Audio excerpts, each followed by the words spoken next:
Hey guys, so in this video ang pag-uusapan natin ay itong Human Memento. So ipapakita ko sa inyo kung magkano yung initial investment nyo dito at kung magkano yung kikitain natin dito per day. Ipapakita ko din yung graph kung magkano yung potential na earnings ng may pinakamataas na brigade. So yan yung first part ng video natin guys. So second part naman ng video, ipapakita ko sa inyo kung ilang days yung return of investment natin. At sa third part ng video guys, papakita ko naman yung tokenomics niya. So i-review natin yung token niya, kung safe ba mag-invest dito or hindi. Let's go!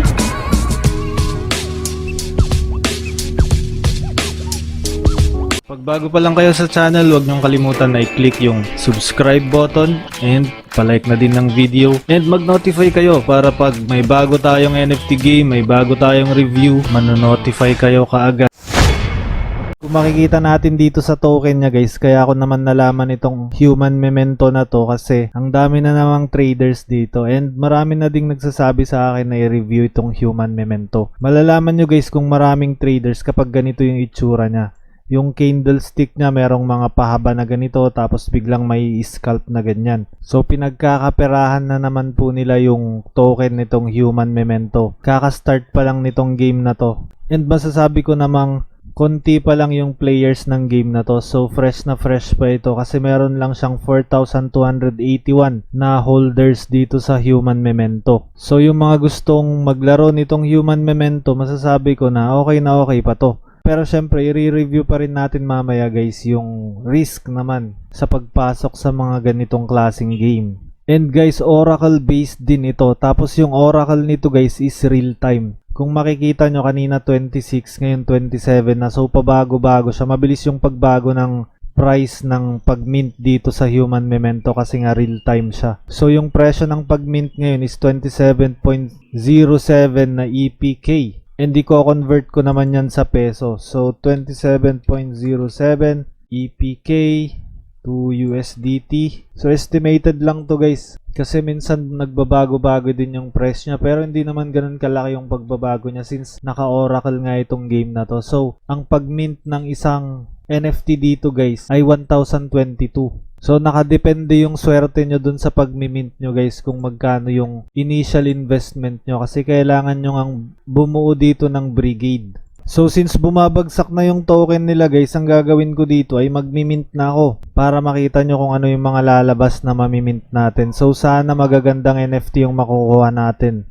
Sana may mga 5-star tayo para bawing-bawi yung investment natin dito guys. So ayan, i-open na natin itong box. Masasabi ko din na hindi nila original itong mga artwork na to. Parang nirush lang nilang gawin itong Human Memento na to. Kung nakikita nyo guys, tumataas na nung tumataas yung cost kasi bumababa yung token nila guys. Kaya binibilisan ko ng mag-mint para hindi naman tayo malugi. So ayan, bumababa na nga yung token nila kaya tumataas yung presyo ng pag-mint natin. And kailangan ko pa namang gawin itong video na ito ngayon para maipakita sa inyo. So naging 27.71 na guys. Bibilisan pa natin para hindi tayo malugi ng gusto dito. Para lang maipakita ko sa inyo guys kung magkano yung earnings and kung magkano yung investment natin mamaya. So ayan, kailangan ko ulit mag-mint ng isa kasi 1 star lang yung nakuha natin tapos 41 SP. Dapat yung lowest SP natin para makapag-explore or para makapag-earn ay 100 guys.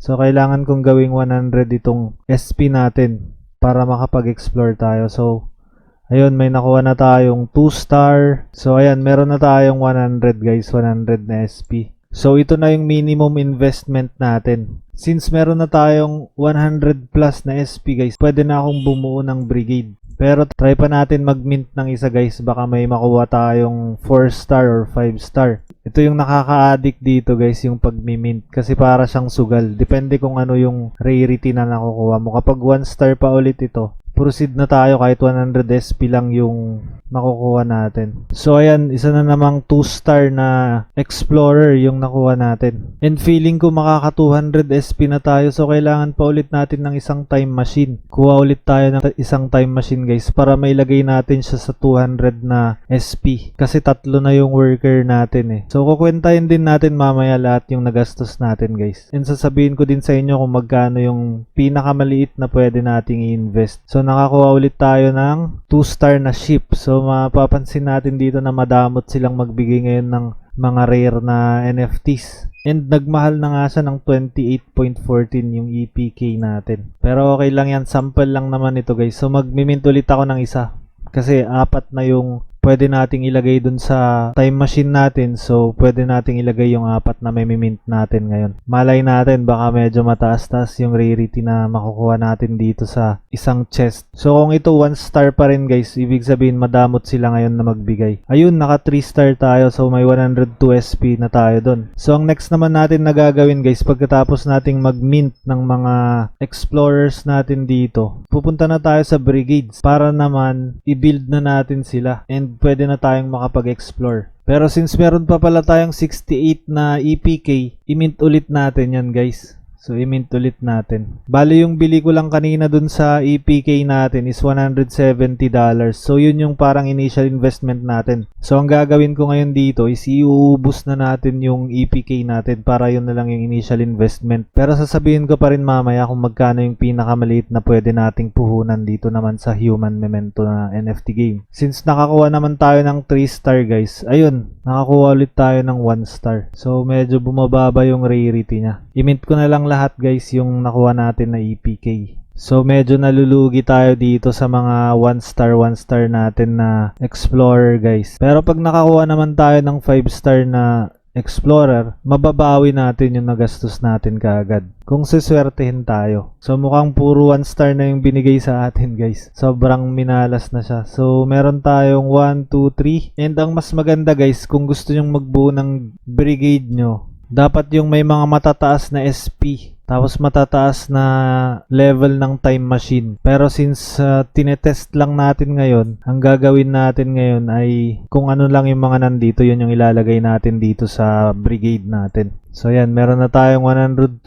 SP, pwede na tayong mag-explore dun sa first na pwedeng pag-exploran dyan. So, kung makikita nyo dito, 1/4, ibig sabihin, pwedeng 4 na explorer ang ilagay natin dito sa brigade natin kasi nga meron tayong 2 ship na pwedeng maglagay ng 2 tao. So, 4 yung pwede nating ilagay na tao. 3 na yung tao na nailagay natin. Meron tayong 252 na SP. So, kinulang pa tayo guys ng 6 na SP para sana mailagay natin siya dun sa 300 na pwedeng pag-exploran. So, parang hindi ako satisfied guys na ilalagay ko yung 1 star dun sa ship natin na isa kasi sayang yung space. So, ang gagawin ko ay bibili ulit ako ng EPK para makumpleto natin yung 300 na SP para pwede tayong pumunta dun sa 3rd na planet. So ayan, nakabili ulit tayo ng EPK. Bumili ako ng worth na $30 na EPK. So bali yung nagagastos ko na guys is 170 plus 30. So $200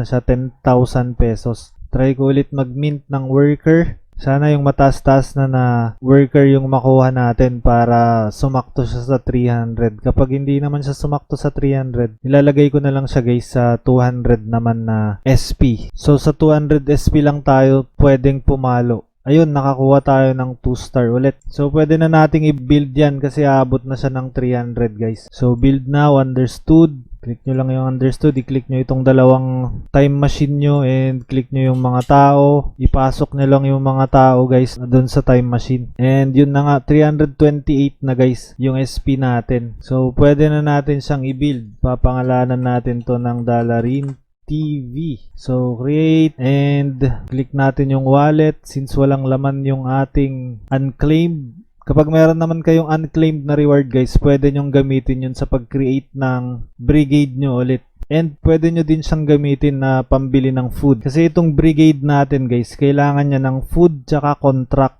para makapag-explore siya. So, yun yung mga kailangan. So, kailangan natin siyang gastusan ulit ng contract.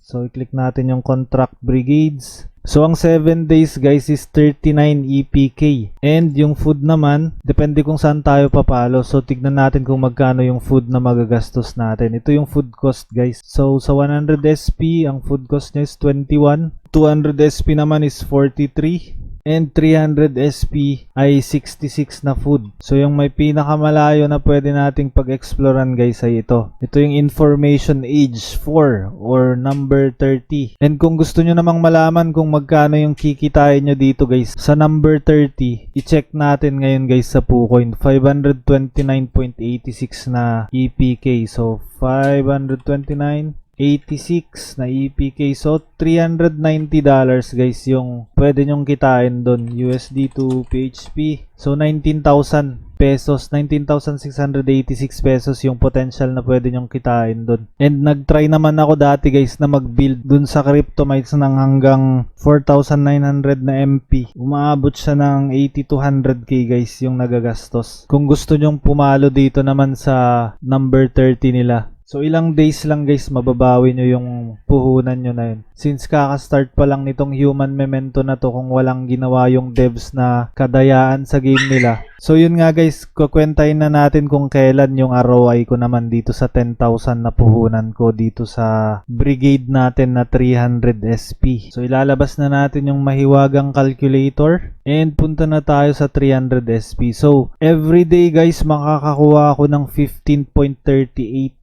na EPK. 13.38 na EPK. So, everyday makakakuha ako ng $9.69.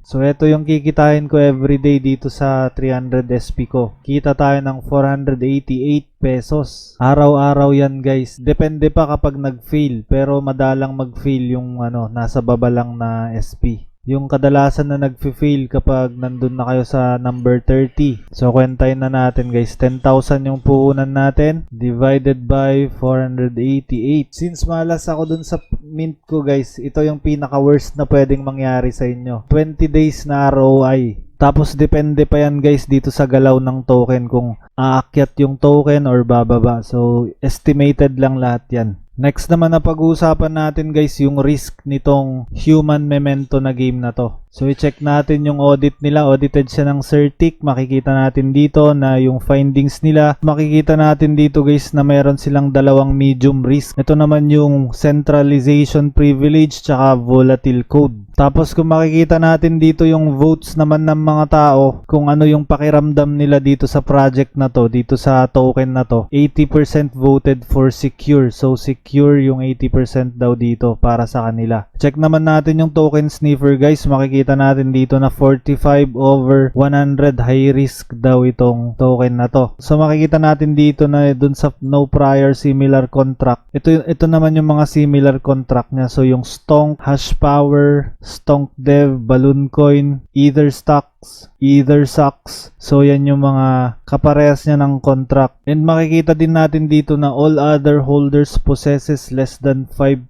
of token ay naka-X. So ibig sabihin may mga holders na dito na malalaki na yung laman ng wallet. Pero hindi ko siya makita dito guys kasi makikita naman natin dito na puro 0.something% yung mga susunod na holders. So meron siguro silang ginawa dito guys nakakaiba. Kasi nakita ko din dito guys na meron silang dalawang token. Meron silang Epic Protocol 1 tsaka Epic Protocol 2. So naging lesson na din sa akin guys yung nakalock na 96% ng ARMS Legends. Ito naman 98.9% ay nakalock. So parang imposible kasi makikita natin dito sa token sniffer na meron daw may possession ng above 5%. Kaya naman siya nailagay dito na risky dito sa token sniffer. So para sa akin guys, yung mga contract na ganito is kaya nilang dayain. Kasi hindi natin mahanap dito yung 5% na sinasabi nila eh. So in my opinion guys, parehas kami nitong token sniffer na 45 over 100 yung risk nitong Human Memento na to. Although invest na tayo, wala na tayong magagawa dun guys. So, kailangan pag mag-i-invest kayo guys, check nyo muna lahat ng information. Check nyo sa token sniffer, sa lahat, para makita nyo muna yung risk. And nandito ako ngayon guys sa Discord nila. Makikita nyo dito ang dami na nilang members. 7.85k members. Pero yung holders nila guys is 4,233 pa lang. So, feeling ko may mga bots dun sa Discord nila guys. May mga bots yung Discord nila para sa akin. Kasi ang layo ng difference 4,233 na addresses and then Discord is almost 8,000 kalahati guys. Imposible namang pupunta ka sa Discord nila kung hindi ka pa nakaka-hold ng token. And alam ko yung iba may ilan na nasa Discord nila para mag-research muna, pero yung almost 4,000 na nasa Discord nila na nagre-research, imposible yun guys. Para sa akin, opinion ko yun guys, imposible yun. Kasi kadalasan ng mga nakikita ko kapag meron silang 2,000 na members sa Discord, yung holders nila dun sa token is umabot na ng 4,000. So parang baliktad naman itong Human Memento. So yun lang guys, tiwala na lang ulit sa developer dito sa project na to. Para sa akin, itong Human Memento, hindi shop for long term. So kung gusto nyong mag-invest, siguraduhin nyong kunin nyo muna yung initial investment nyo bago kayo mag-mint ng mga NFTs dito. Kasi nakita nyo naman kanina, balak ko lang kanina is gumawa ako ng 100 na SP. Pero nakaka-addict talaga mag-mint, kaya minint ko siya ng minint hanggang sa nagastos nga natin yung 10,000 pesos natin or $200. Well anyway, mababawi ko naman siya in 20 days, so okay lang yun. So yung mga project talaga na tinitignan ko ngayon guys, yung mga pang long term, katulad na lang nitong CryoWar. Yung mga ganitong project guys, yung talagang for long term. Tapos itong League of Ancients din, makikita naman natin na for long term din ito. Sobrang dami niyang investor guys. Tapos itong Zomfy guys, ito yung mga projects talaga na pang long term para sa akin. Basta ito lang yung titignan nyo guys dun sa isang project. Makikita nyo yung mga partners and investors niya. Diyan nyo makikita guys kung legit yung project or hindi. Tapos meron nga pala akong isang project guys na gustong ipakita sa inyo. Para siyang Rise City na 3D version. So ito yung Geopoly. So ilalabas pa lang ito ng late December guys, yung token niya sa mga token hunters guys. I-check nyo lang to. Ito naman yung mga partners and investors niya. Sobrang dami din. Polygon Network siya guys. Parang Solchix. Itong Solchix din guys, lalabas na yung token niya 10 hours na lang. So i-check nyo to guys. Yung gumawa naman ng Solchix, alam naman natin na yung mga kilalang developers na ng mga games. So andun yung NCSoft, yung mga ganong klaseng developer guys, andun sila sa Solchix. Ito naman guys yung gusto kong ipakita sa inyo. Sobrang solid ng Synergyland na to. So ipapakita ko sa inyo kung bakit. Check natin yung white paper niya guys. Makikita nyo dito kung bakit inaabangan ko tong Synergyland na to. So hindi siya under Unity. Makikita natin dito na Unreal Engine na talaga yung ginamit dito. Yun yung mga ginagamit nung mga games na Fortnite, mga ganong klaseng games guys. Yung Valorant, so Unreal Engine yan. Makikita nyo naman dito na nandito yung Riot Games, yung gumawa din ng Valorant tsaka LOL. And 2K Sports, Konami, Nintendo, Ubisoft. Yan yung mga kilalang developers talaga sa industry guys. And masasabi kong sobrang legit nitong Synergyland na to. So abang-abang na lang kayo dito. Maglalabas na lang ako ng content ng full review nitong Synergyland. Kapag lumabas na yung inaabangan kong trailer nila guys, so i-review natin para ipakita ko din sa inyo yung trailer nila na yun. Sobrang ganda nitong Synergyland para sa akin. And experience na talaga yung mga developers niya. So ito talaga yung play to earn game na hinahanap natin. Kaso nga lang, hindi ko alam kung meron silang mobile game. Ang alam ko kasi PC game lang itong Synergyland na to eh. So sa mga investors naman na sobrang busy na walang time maglaro, pwede nyong ipa-scholar siguro yung ganito. Sana may scholarship sila. So tignan na lang natin yung update nitong Synergyland guys. Yung mga nahuli nga pala dun sa Star Atlas guys, check nyo tong Galaxy War. Legit din ito guys na NFT game. So yun lang para dito sa review natin ng Human Memento. Sa mga hindi pa nakapag-subscribe, please subscribe to our channel. Click nyo yung notification bell. Set nyo yan sa all para every time na mag-upload ako ng mga updates, mga bagong NFT game, mano-notify kayo. Yun lang guys. Maraming salamat. Bye-bye.